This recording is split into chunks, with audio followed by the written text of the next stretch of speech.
Next up, we have Andrew Couch of CandyLab.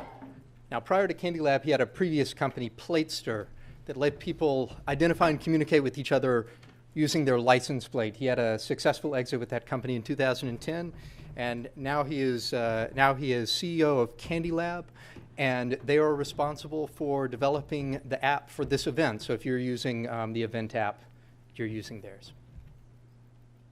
And we have a little technical delay here on the other podium. You good there? Hello, everyone. Can you hear me okay? Nope. Nope. Can I have some audio too? There we go. So thank you for the introduction. My name is Andrew Couch, CEO of CandyLab. Second time around in the space. Before I get into why we got into augmented reality, I'd like to say that before we were just a marketing company. We were a marketing company doing like PPC, ads for clients, from like mom and pop pizza shops, all the way to a couple of national retailers. When we were lucky, we got those types of clients. And we started to notice something that, we would work for, the buy gold, sell gold, type pawn shop people, and they would spend $25,000, sometimes $30,000 a month, hoping that they could get one client out of every 100 clicks on ads. The ads that we turn off on our search engine result pages, those. And, we're looking at, why are they paying so much money and expecting so little from this? What can we do to kind of make this a little bit better? I learned from my first company that, when you go out and build a type of a technology and don't put a focal point on, is there money being spent here right now? Are marketers actually using this, in our particular case? Are we gonna have to educate the audience on how to spend money to make this work for them? And we saw that, people were on, games on their mobile, like, Angry Birds. They were checking in on Foursquare.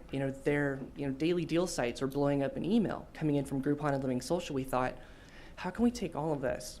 Instead of us continually getting certified on AdWords and Search Engine Alliance and doing marketing campaigns for people, let's just go make something on our own.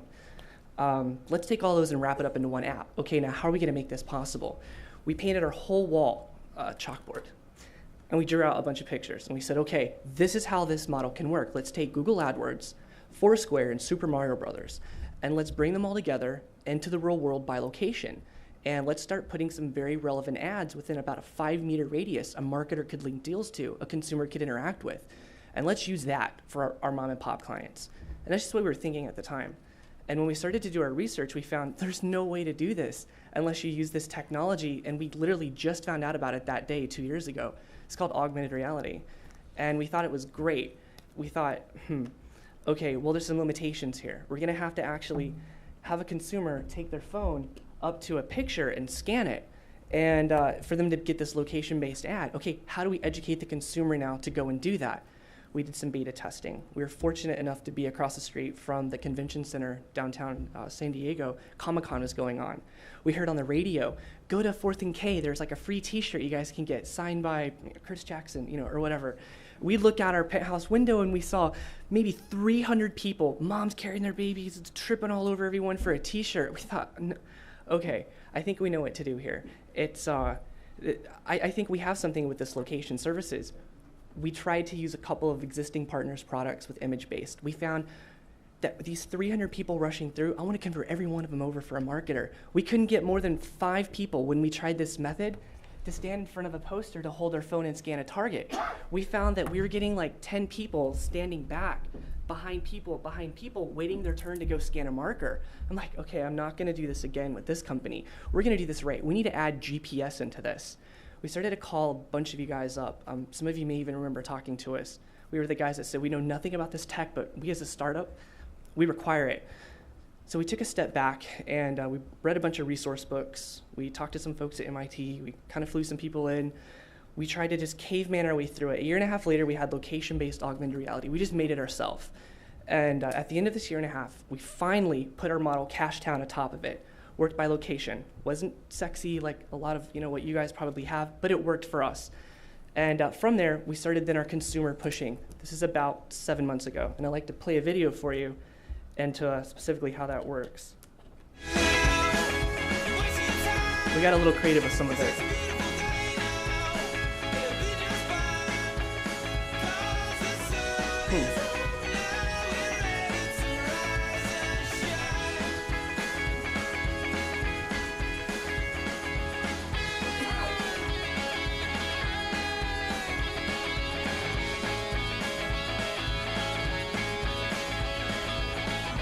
We're going to get a tech person to come up here and open this thing up. While that's going off, we decided that let's link deals to game pieces. Let's have people actually think that they're playing a game like Super Mario Brothers, a consumer. They earn points in a game. And from this, marketers can link these deals to these game pieces, and we can make them accurate to about 5 meters. So once we finished the technology and we put Cashtown on top of it, we made this video to kind of showcase what it is that we could do. And I'll explain to you what happened just after this video filmed. Let's see right here.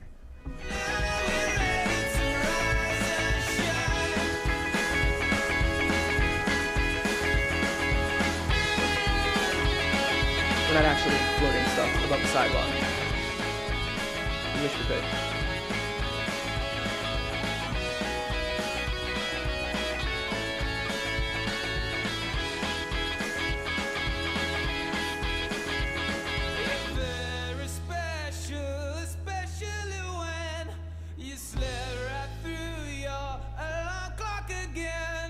Don't keep us waiting, waiting for what, my friend?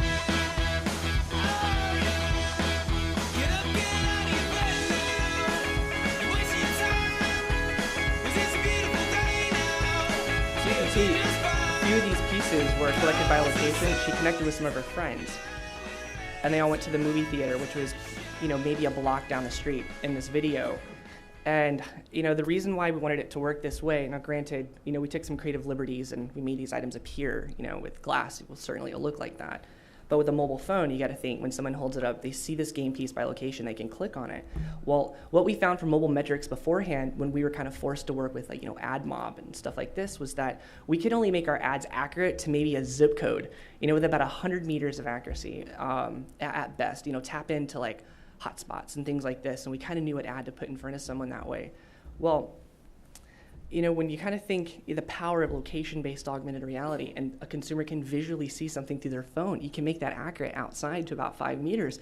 You have to think there's not even metrics really to support that right now. In fact, a B.I. Kelsey report just came out not too long ago, maybe 2 months back, that stated consumers with seeing an ad within 1 to 2 miles of a location were 68% more likely to click through and redeem that over any other type of mobile advertisement that they would see on their device. Just Google AdMob alone pulled in $9 billion last year, and their competition is just so low because most people are in the RTB standards. Everyone wants to outbid the other ads. Well, we found, okay, let's actually go to the other side of this and let's become a delivery system. Let big data, location services, companies that really specialize in that perfect and really take that technology and that, way of collecting data on people to the next level, and let's just deliver it to a consumer. Well, I took this out to Texas, and I ended up talking with IMG College, New Car Dealer Association. It's 27 car dealers. It was a bunch of banks. I think it was GECU banks. And, I came to them from California. I said, look, we have this great technology. It's accurate to 5 meters. And, it can do this and it can do that, and they looked at us and they're like, okay, son, hold on. You come from the internet? I'm like, no, but we do know how to make this technology work. They didn't care. And I think we had a reality check. I was talking with our friend down here at the end of the table, Scott, a little bit ago. And I said, they didn't care about the technology. What they cared about was the same thing that they cared about beforehand, but we could put someone within about 5 meters.